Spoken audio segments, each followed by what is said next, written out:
امریکی فوجی کا کہنا ہے کہ اس کے ایک لڑاکا طیارے کو بحریہ احمر کے اوپر بظاہر فرینڈلی فائر یعنی اپنے ہی بحری جہاز کے فائر سے تباہ کر دیا گیا ہے۔ سینٹرل کمانڈر کی جانب سے جاری کردہ بیان کے مطابق امریکی نیوی کے طیارے FA-18 ہارنٹ کے دونوں پائلٹ بحفاظت طیارے سے ایجیکٹ کرنے میں کامیاب ہو گئے اور انہیں معمولی چوٹیں آئیں۔ یہ واقعہ امریکہ کے مطابق اس کی جانب سے یمن کے دارالحکومت سنا میں ایران کی حمایت یافتہ حوثی باغیوں کے میسائل سٹوریج سائٹ اور کمانڈر فیسلٹیز پر حملوں کے بعد ہوا ہے۔ امریکی سینٹرل کمانڈر کے مطابق اس کی جانب سے متعدد حوثی ڈرونز اور ایک بحری جہاز شکن کروز میزائل کو بحریہ احمر کے اوپر نشانہ بنایا گیا تھا۔ امریکی سینٹرل کمانڈر کے ایک بیان میں تصدیق کی گئی ہے کہ بحریہ احمر میں ہونے والا واقعہ فرینڈلی فائر یا اپنے ہی بحری جہاز کی جانب سے طیارے کو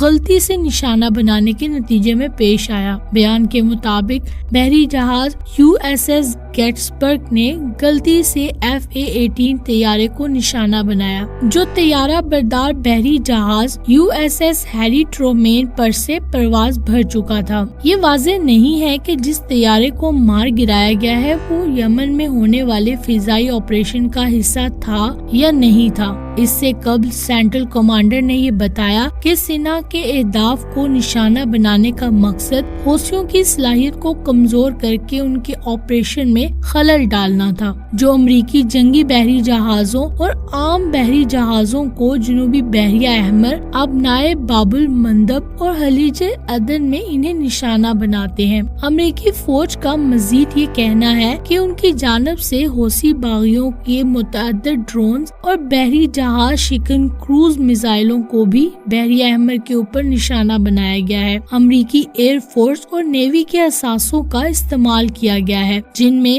FA-18 طیارہ بھی شامل ہے۔ حوثی ایران کا حمایت یافتہ باغی گروہ ہے جس کا یمن کے شمال مغربی حصے پر قبضہ ہے اور اس کی جانب سے اسرائیل اور بین الاقوامی بحری جہازوں پر غزہ جنگ کے آغاز کے بعد سے حملے کیے جاتے رہے ہیں۔ ان کے مطابق اس کا مقصد فلسطینیوں کے ساتھ اظہار یکجہتی کرنا ہے۔ نومبر 2023 کے بعد سے حوثی میزائل حملوں کے باعث بحریہ احمر میں اب تک 2 بحری جہاز ڈوبے ہیں، جبکہ متعدد کو شدید ترین نقصان پہنچا ہے۔ ان کی جانب سے یہ دعویٰ کیا جاتا رہا ہے کہ وہ صرف امریکہ، اسرائیل اور برطانیہ سے منسلک بحری جہازوں کو ہی نشانہ بنا رہے ہیں، لیکن یہ دعویٰ اکثر جھوٹا بھی ثابت ہوا ہے۔ گزشتہ دسمبر کو امریکہ، برطانیہ اور 12 دیگر ممالک کی جانب سے آپریشن پراسپیرٹی گارڈین لانچ کیا گیا تھا تاکہ بحریہ احمر میں بحری جہازوں کو